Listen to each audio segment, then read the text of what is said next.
We all use water in so many different ways. To brush our teeth in the morning, for our daily showers, to water our gardens, to grow our crops. We forget how delicate our planet and life are sometimes. In Canada, we have a false perception that our water is a never-ending resource. This can lead to policy decisions that jeopardize our future water supply. Did you know that all of our water is a part of a big system called a watershed? Watersheds can be divided into upper, mid, and lower parts. The upper part is the high mountains. Just below is the mid part, which may have villages and farms on it. The lower part is where the river meets the ocean and where cities are often located. So no matter where you are, you're in a watershed. Here in Canada, we get our water from lakes, reservoirs, and wells. Wells are dependent on underground water layers, which are called aquifers. These are replenished by surface water filtering through layers of soil. Snow, rain, and glacier runoff all replenish these lakes and reservoirs. Did you know that watersheds do more than just channel water? They also provide habitat for wildlife like mammals, birds, fish, insects, and microorganisms.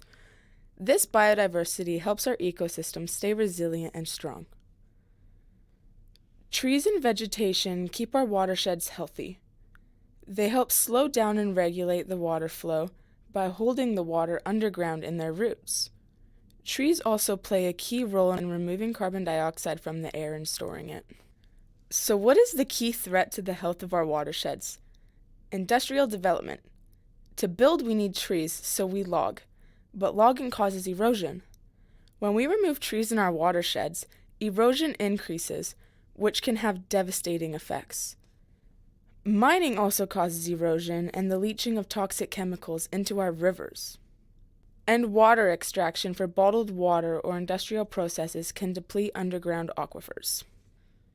Contamination from individuals can be another threat. Chemicals can get into our rivers, killing plants and animals around the river. We are also losing some of our biodiversity as cities expand and take over the land that plants and animals used to live on. Now that we know the threats, how do we protect our watersheds? One of the strongest actions we can take to slow climate change is to plant or retain trees.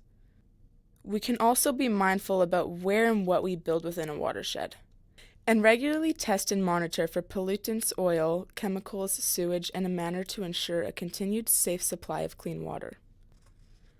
Go check out local workshops organized by environmental organizations and start putting pressure on governments to develop and commit to stronger policies for protecting our watersheds. Watersheds cross all jurisdictions and ownership boundaries, so we need a collaborative, community-based planning process. Water is the lifeblood for all life, so let's stand up and be a voice for clean and safe water for our planet.